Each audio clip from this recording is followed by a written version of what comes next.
Продължаваме, уважаеми зрители, от студиото на Делници 02 91 444 33. Това е нашия телефон и още един 02 91 444 37. Тези телефони са за въпроси към гостите в днешното издание. Сега казвам добър ден на Александър Атанасов. Господин Атанасов, сменяме темата. До сега бяхме на тема избори, на тема бензини и така нататък, но все пак има нещо свързано и с вашата асоциация, на която вие сте председател на агроекологичните земеделски производители. От колко време най-напред, да ви попитам, съществува тази асоциация и какви са функциите, ролята, целите, които си поставяте? Асоциацията е учредена вече повече от 2 години. Тя беше създадена и защитава интересите на земеделски стопани, които искат да развиват методи на земеделие, които ще дадат околната среда, най-общо агроекологични, биологични производители, редки местни породи, които просто развиват тези форми на земеделие, искат да кандидатстват за получаване и непрекъснато се говори, че на това трябва да даваме зелена светлина. Да, вижте, тук малко въпрос с зелената светлина в България. Се оказва, че зеленото е червено, червеното е зелено. Обърнали сме нещо. Бялото е черно, да. Черното е бяло, нормалното е ненормално. Така че... Колко производители обединява вашата асоциация? Към момента приблизително около 150 са членовете на асоциацията. Много или малко е това за територията на България? Според мен това ни прави третата по големина асоциация, или на второ или на трето място, в зависимост от какво ще се гледа площа или членовете, но както и да е, това означава, че сме една от трите най-големи асоциации в България. И какво обикновено отглеждат вашите? Какви култури? В общи линии в асоциацията членуват различни видове земеделски производители. В конкретния случай са тези, които са кандидатствали по направлението за сидбооборот от програмата за развитие на селските райони. Ще ни обясните и не, аз просто искам зрителите да добият представа. Общо взето имаме членове, които произвеждат биологично земеделска продукция, други, които правят агроекологични дейности, като има голяма разлика за зрителите да обясниме между агроекологичните дейности и биологичното земеделие. Това рядко се обяснява и като че ли всичко забелязах, че дори хора, които са в парламента, се изключват и коментират, като правят знак за равенство между биологично и агроекологично производство. Това са две различни неща и е добре да се знае и да се уточни. Добре, вие днес внесохте жалби в ДАНС и в прокуратурата. Да, така е. Така разбрах. Да ни кажете сега тези жалби за какво са, против кого са, кое провокира тяхното внасене? Да. Жалбите по-скоро са, не бих казал против, в защита на земеделските стопани. Те по принцип жалбата е и против някои. Не, тя е против извършени безобразия в защита на потърпевшите от безобразията. Говориме за... Според мен може да говорим, че в Министерство на земеделието аз подозирам, че се е появила черна дупка там. Говориме за нов живот на Марс или къде ли не, но имаме ново явление. В Министерство на земеделието най-вероятно има черна дупка. Защото ние написахме 13 писма, становища, предложения експертни, които да намерят и да предложат разумно решение на създадените проблеми. Не само, че не ни отговориха, но дори по телефона не се свързаха с нас. Нашите членове излязаха на протест пред Министерството. Пак не бяхме потърсени. Единственото, което успях да видя като реакция е неадекватни изказвания от министъра и заместник-министъра за това, че заместник-министъра тогава коментира и каза, че протестиращата асоциация не била от реалните, а реалните не протестирали. Като под реални има предвид Асоциация на зърнопроизводителите и то по-точно нейното ръководство, което е в пряка зависимост и работят в партньорски отношения с него и с... Вие казахте, че има и мярка. Да. Казахте и... Значи, сега може да уточним проблема какъв е. Най-важното е да го уточните, да го обясните така, че да бъде разбран. Сега, имаме 1300 земеделски стопани, които са кандидатствали през 2012 и 2013 година по мярка от агроекологични плащания от Програмата за развитие на селските райони, предишната 2007-2013 година. Те бяха одобрени през 2012 и 2013 година за по 5 години съответно, като на едните, които са кандидатствали 2012 година, им изтича ангажимента през 2016, а на другите през 2017. Тоест сега едните да влизат в петата си последна година на този ангажимент, а на другите им остават още 2 години. Сега, с това, което тогава беше поето като ангажимент, за да бъдат одобрени всичките, за да не се използва критерия за селекция при недостиг на бюджет, Министерството на земеделието пое ангажимент да гарантира изпълнението на 5-годишните ангажименти финансово от следващата програма, т.е. от сега 2014-2020. Този текст го има в програмата на новата, която е разписано, че всички ангажименти от старата програма агроекологични се изплащат от бюджета на новата. Ясно е къде са парите, колко са, като това е едно от условията, за да можеха тогава да бъдат одобрени всички, да не се прилага селекция при недостиг на бюджет. Сега какво става? Тогава през 2013 година в качеството си на изпълнителен директор на Фонд земеделие беше Васил Грудев. Това е кабинет Орешарски. А заместник изпълнителен директор с ресор директни плащания беше Свилен Костов, който в момента е съветник на Десислава Танева. А Васил Грудев в момента е заместник министър и отговаря за програмата за развитие на селските райони. Интересното в случая е, че константното е, че тези двама господа върват пакет. През всичките години, те са от 10 години и повече, може би, Фонд земеделие, са превзеха и Министерството, като Свилен Костов, след като беше освободен от длъжността му на изпълнителен директор пак през този период, на следващия ден се появи в ролята си на консултант на Асоциация на зърнопроизводителите, като в следващите години им организираше 1 година и половина всички семинари, беше медиатор, а сега стана съветник на Десислава Танева. Това го казвам, за да стане ясно, че тогава, ако се беше приложил селекционния критерий при липса на бюджет, щяха най-вероятно да отпаднат именно част от членовете на Асоциация на зърнопроизводителите. Тогава бяха одобрени всичките заявления с участието и най-вече поради нежеланието на Свилен Костов като зам-изпълнителен директор да приложи определенията за одобрение на... Значи те са направили промени, които вас... Така, значи, реално се оказа така, че тези, които бяха одобрени тогава неправомерно и не съвсем в съответствие с всички изисквания, през следващата година им се даде възможност да се поправят, те не го направиха. След това, като дойде като служебен министър Грудев, пак им даде възможност да почнат за 3-та поредна година от начало. И сега, след като мина 3-та година, им дава възможност да се откажат от мярката, без да търпят наказания, защото променя правилата. От 35 лева намалява на 15 лева плащането и увеличава 3 пъти изискванията. Т.е. 3 пъти повече изисквания, 2 пъти и половина по-малко пари. И изискванията се въвеждат с задна дата, така че да не могат да бъдат изпълнени. Тоест имаме типичен параграф 22. Тоест всички, които приемам, когато ме няма. Нали?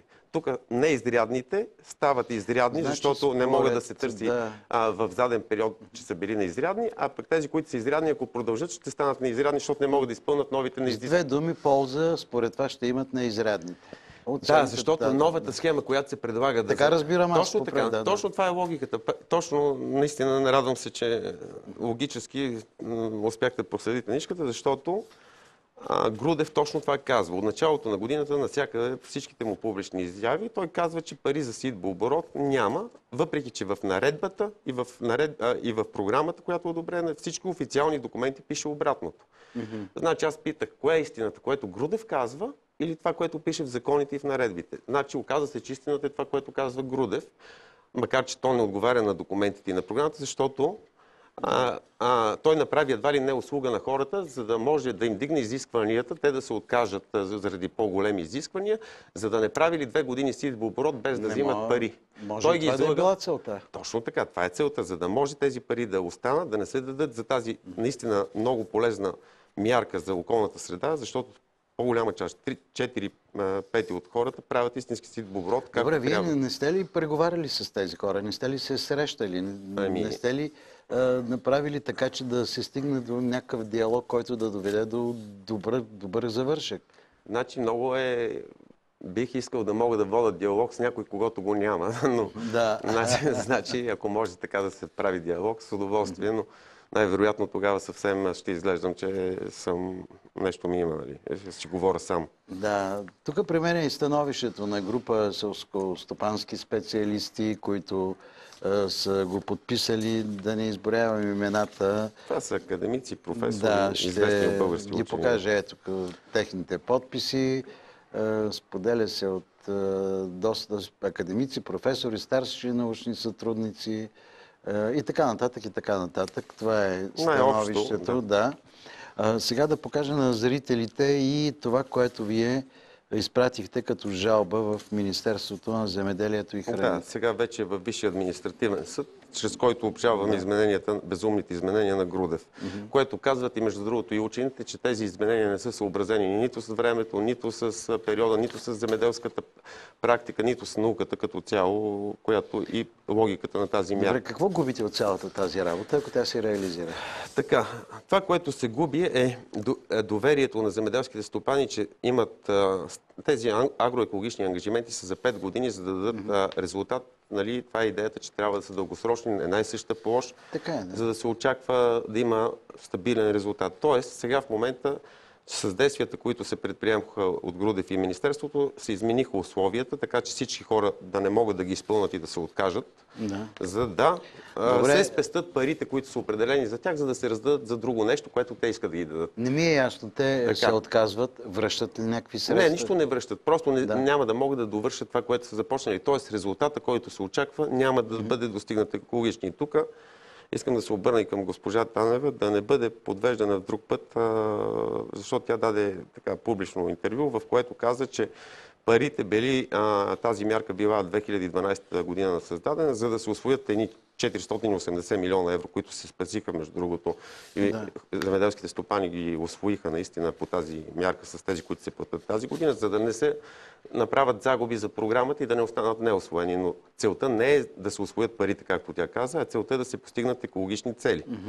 И такова говорене, че парите се раздават за да се усвояват, т.е. едва ли не без изискване, в стила на нейния заместник Грудев. Така, Аз не го познавам този човек, но всички тези действия могат ли да предизвикват спиране на парите от Брюксел? Да, ние ходихме 2 пъти, предишните 2 седмици имахме 2 посещения с колеги от асоциацията в Брюксел. Да. Имахме официални срещи с Главна дирекция земеделие и Главна дирекция околна среда, където им представихме така проблемите, които са във връзка с... Защото, вижте, за да се направи това изменение, то трябва да се предложи изменение на програмата, то се одобрява от Брюксел. Грудев и Министерството го предложиха, но почнаха да го изпълняват преди да е одобрено от Европейската комисия, защото бързат.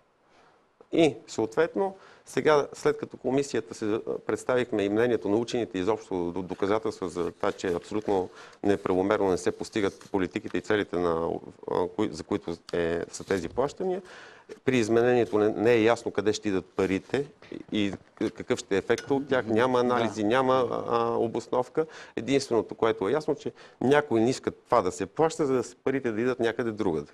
Така. И те съм убеден, това, което в нашите разговори не навяха на тази мисъл, съм убеден, че тези най-вероятно за пръв път наистина комисията няма да одобри направено предложение от България с всичките последствия от това действие. Дано не се стига до там. Добър ден. Добър ден. Слушам ви. Господин Колев, много те моля, кажи на тия пидераси от ДАНС да не се занимават с мене. Покани един глупак от тях и го попитай какво искат от мене. Но кои са? Какво е станало сега? Кажете. Тормозят ме 11 месеца, искат пари от мене. Какви пари искат? Ма кой ви иска пари? ДАНС. Тия глупаци от ДАНС. Какво сте направили? Рекет ми правят. Не знам какво съм направил. Искат ми пари. Покани там един глупак от тях. Добре, благодаря. Извинявам се, но ние никога не прослушваме. Вижте, оказва се, че... той е свързан с ДАНС човека. Тематиката с ДАНС, в България всички са убедени, че са следени. Министерството на земеделието, когато работех, от чистачката до министъра, всички са убедени. Колко време работихте там? Над 10 години съм работил. Защо го напуснахте? Бях съкратен поради явно... Кой ви съкрати? Ами сегашното ръководство, но... Министър Танева? Да. По предложение, предполагам, на нейния заместник, но това, нали, това се използва, между другото, за да се представи, че имам личен конфликт с цел, нали... Аз ви попитах, Не, аз ви казвам, това е интересно, е като... Значи, Значи, вие познавате системата отвътре, както се казва. Бих казал, че съм много добре запознат с всичко в системата. И едва ли има някой, който я познава по-добре от мене в тази част специално. Добре, имате ли подкрепа от други браншови организации в подобни сфери на дейности? Значи имаме подкрепа от 7 асоциации и организации неправителствени, животновъдни асоциации, също пчелари, които, между другото, после ще стане дума и за тях, казаха, че това, което се предлага уж в тяхна полза, изобщо не го приемат и че са убедени, че замисъл е друг, което, нали, трябва идеята на Министерството, като се спре сеитбооборота, да се пуснат подпомагането на парите да се насочи към така наречените подпомагане на зърнопроизводители, които отглеждат едногодишни медоносни култури, т.е. рапица, колеандър и слънчоглед. Като те трябва да имат сключен договор с пчелар, за да взимат подпомагането за тези култури, като забележете, кошерите трябва да са на 1 километър от земите, които ги обработва съответния зърнопроизводител. Защо? Така е предложението, което е в момента. И освен това, имайте предвид, че имаше една друга глупост, която беше за зимуващи гъски, които се даваха, всичките пари за ситбооборота, които трябваше да се дадат, бяха насочени и щяха да се дадат 250 милиона за 5 години за така наречените зимуващи гъски, за да им се подпомага изхранването, като парите реално се даваха за тях, но нямаше изискване. Но вие сте земеделски стопани, вашите земи са определени, че има зимуващи гъски, ние ви даваме по 17 лева на декар, само че вие нищо не трябва да правите. Да. Тоест, ето точно тук идваше проблема, че тези пари щяха да са за държавния бюджет, защото не отговарят на никакви изисквания за получаване на компенсаторни плащания. Няма нито пропуснати ползи, нито направени разходи от земеделските стопани. И след като нашата асоциация преди 4 месеца, 5 изнесе пресконференция, че има такава опасност комисията след време да не възстанови тези плащания и до ден днешен, 3 месеца след като мина срока за одобрение на тези заявления, Министерството не ги е одобрило и явно признава, че ние сме прави, защото ако ги одобри, се притеснява, че наистина ще има щети за държавния бюджет. Мисля, че министър Танева осъзнава проблема, но защо не го решава? Аз не съм сигурен, че го осъзнава, защото министър Танева, въпреки че е опитен човек, занимава се отдавна с политика, беше и в председател на Комисията по земеделие, имам чувството, че се предоверява, ако е наистина това проблема, който Десислава Танева има, на нейните доверен съветник и заместник министър и екипа, който я подвежда със сигурност и Министерството, ако не се разграничи категорично и не вземе моментално експертни действия и предложения, които да поправят грешките, ще се стигне до спиране на програмата. Това съм убеден и което, нали, е най-лошото, което може да стане, защото безумията, на които се извършват от Грудев, ще бъдат потърпевши и ще платят цената всички земеделски стопани. Ето това е нашата кауза. Господин Грудев пък може би има и друго обяснение. Ако той е тук, може би ще каже други неща. Той ще каже, че с действията си, аз гледах обясненията му, иска да въведе изисквания, които още по-добре да помогнат за опазване на почвите и водите. Нали? Само, че това му е мотивировката, въпреки че в имейл до Асоциация на зърнопроизводителите, другите браншови организации, които го подкрепят, той праща, за да може да се откажете от сеитбооборота, ние ще вдигнем изискванията и ще намалим плащането, за да може вие да се откажете и да не връщате пари. Това е написал, това му е мотива. А после пред медиите казва, че нещо друго искал да направи. Той е добронамерен, значи да не връщат пари. Да, защото той им казва, че няма пари за това и те 2 години ще го правят безплатно. Един вид, той им прави услуга. Добре, той не се ли притеснява, че това може да доведе до съдебни дела, до, както вие сте дали вече, явно не прокурор в ДАНС, съда? Вижте, интересното нещо на властта забелязваме, че има хора, които изтрещяват, бих казал. Като вземат някаква властова позиция, те се самозабравят и нямат късат връзка с реалността и не знаят какво правят и какво изобщо става. Грудев наляво и надясно се хвали, че е ходил в някаква ловна дружинка и това му дава пълен имунитет, не знам си с кой властващ имаш. Това е, да. И че се срещал с това и никой не може да му направи проблем и какво ли не. Някакви Добре, примитивни вие сте сигурни в аргументите, които предоставяте на... Не само съм сигурен, а съм убеден на 110%, ако има такава възможност. Значи това, което казвам, до сега никога не съм бъркал в експертната си оценка и се надявам и да не сбъркам и сега. Това, което ще стане е, че комисията няма да одобри тези промени, всички безумни последствия от измененията ще бъдат за сметка на националния бюджет с огромни последствия за него, които Грудев извърши. Има много малък период да се реагира, да се поправят нещата и тук вече действията на Грудев в сигнала, който дадахме до главния прокурор днес и в ДАНСа, по наша преценка има основателни притеснения за организирана престъпна група, която действа в Министерството. В състав Свилен Костов, Грудев... Да не споменаваме имена, защото... аз нямам нищо против. Добре, да ги вие кажете имената, но все пак не е аз се доказано. подписвам и публично. Не, аз казвам, че има съмнение. Доказателството има други органи, които трябва да докажат дали нещо е така или не е така. Но, като има съмнение, когато става дума за най-голямата европейска програма, е редно да се извършат и проверките. Да. Ами то е хубаво. Ние трябва да следим, да видим на къде вървят тези неща и как се развиват, но тепърва започват вече съдебните дела. Ами надявам се наистина ДАНС и главния прокурор да предприемат необходимите действия, за да се види. Ние ще представим и в следващите дни още сигнали за други мерки. Общо подхода, който е към момента и управлението на програмата е абсолютно безумен от експертна гледна точка, в нарушение на всякакви регламенти и правила на Европейския съюз. Да. И това ще доведе неминуемо до последствия. Какви да ще бъдат те? Едно мнение. Добър ден. Ало? Да. Добър ден, добър вечер, вече господин Колев. Става тъмничко, да. Аз не виждам тук. Както уважавам аз, така и вашия гост, обаче искам да му кажа, защото аз съм бил 12 години председател на земеделска кооперация и знам какви са нещата и как се следят, така че той много добре ги знае. И щом делото, което беше по САПАР за 12 милиона и колко там на няколко човека са оправдани пак, то ще бъде възобновено. Най-голямата мафия. Искам това да му кажа, да не си блъска мозъка, да не ходи да се притеснява, защото това води до притеснението, води до най-различни последици за организма. Това са най-големите мафиоти в Държавен фонд земеделие. Това е такава корупция там, че докато както 2003 година, ще ви кажа, той е президент на Грузия, Саакашвили ли беше как? Да. Очисти 90-80 хиляди полицаи, всичките ги смени, наново да прави полиция с млади хора, за една нощ, да. Творчески, умни, кадърни и така нататък. И от 10% одобрение стигна до 85%.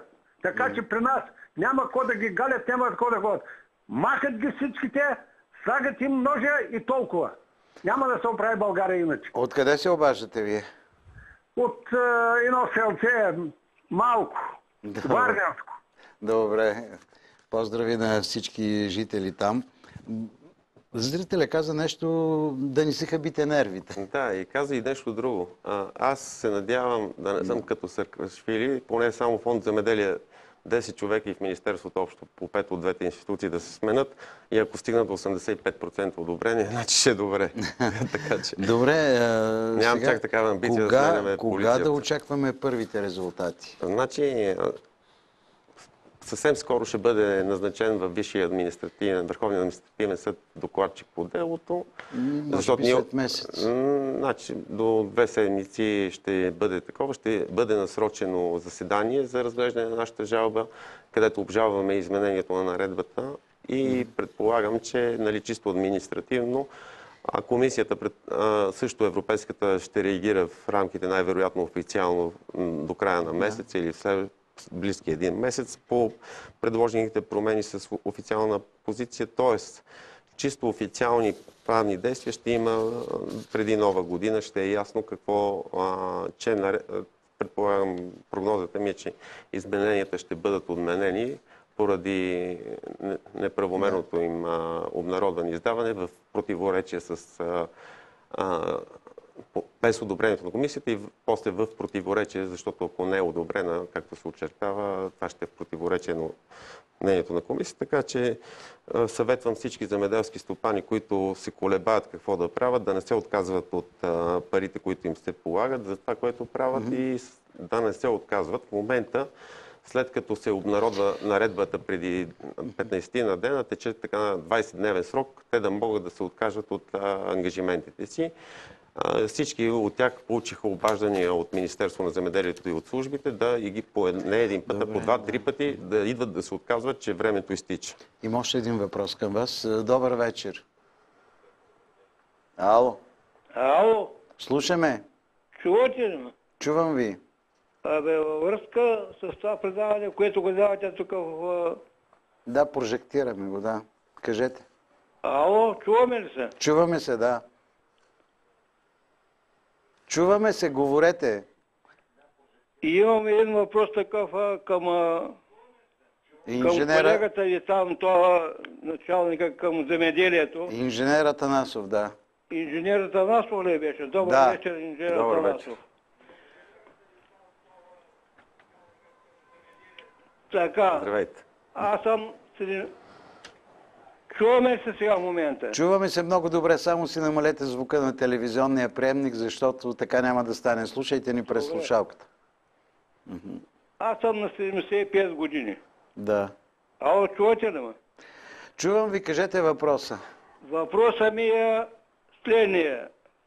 Господина запознат ли е съгласно земеразделението? Въпросът е следния. Няма как да ви чакаме толкова много, защото времето ни изтича. Казах ви, помолих ви, намалете звука на телевизионния приемник. Колеги, трябва да направим един надпис най-накрая, да знаят хората, че трябва да спират звука. Инженер Атанасов, все пак вие сте един от експертите по агроекология, по биологично земеделие. Накъде върви в момента този сектор? Защото аз ще ви каня по този проблем много пъти, за да видим как се развива. Да кажем няколко думи за това, защото рядко говорим. Биологичното земеделие в момента се развива сравнително добре, като се има предвид откъде тръгна. То реално започна развитието си след 2012 година, когато преди това от 2007, когато се подпомагаше, нали, възможността за подпомагане говоря, имаше 0,1% от площта на България беше с биологични култури. Сега сме стигнали почти 2%. Имайте предвид, че до 2012 благодарение на точно на Грудев и Костов, които бяха във фонд земеделие, биологичните производители бяха подложени на абсолютно, как да кажа, натиск, който не им оставаше никакви шансове те да получават подпомагане поради абсолютно безумните изисквания и контрола, който осъществяваха от фонд земеделие по това време. С много борба съвместно успяхме да направим така процедурите, че наистина да има някакви сега по-нормални изисквания, така че да може все пак те да имат увереност, че могат и 5-годишните си ангажименти да ги изпълняват. Лошото е тук, че съжаление бюджета за биологично земеделие през новата програма, мярката новата, още през първата година реално изчерпа. Той свърши. И пак благодарение на действията на моя любимец. Да, ваш приятел. И приятел. А вие не сте ли работили с него? Работил съм много пъти. Ходили сме заедно в командировки, Брюксел и така нататък. Тук обаче няма никакво значение кой с кого е работил. Важно е действията на човек го определят какъв е. И случая за биологично земеделие господин Грудев взе политическо решение. В последния момент, след работата на експертната група, в която и аз участвах, между другото, тогава още, това беше февруари месец, и удължи един срок за сключване на договори с контролиращи лица до 1 март, а по-рано беше до 31 декември. С тези хора, които той им даде възможност да кандидатстват в удължение от него срок, се усвояват само 85 милиона от бюджета на 120 милионния бюджет на мярката, така че реално, като се прибавят и тези, които в срок са кандидатствали преди неговото политическо решение, парите за биологично земеделие вече са свършили. Ще ви каня отново, Благодаря. инженер Александров, защото трябва да... Атанасов, извинете, трябва да продължим тази тема. Надявам се, тъй че като... ще има интерес и най-вече, че хората няма да смятат, че всичко е обречено, защото всеки прави личен избор. Аз съм направил моя личен избор и то е, че няма нещо, което да ме спре, за да каже истината. А истината е тази, която се пише в регламентите, в документите и в правната рамка, а не тази, която един самозабравил се неподготвен за властта чиновник или алчен човек иска да стане и спрямо неговите думи да е това, което той казва да е истина, а не това, което пише в нормативната уредба. Докато не видя, че истината е тази, която е правно обоснованата и рамката, аз няма да спра да действам. Благодаря ви, инженер Атанасов, за гостуването в нашето предаване. Ще ви каним отново, ще продължим тази тема. От нея зависи всички ние. Благодаря ви. Сега е време за реклами, новини и се връщаме отново в студиото на Делници.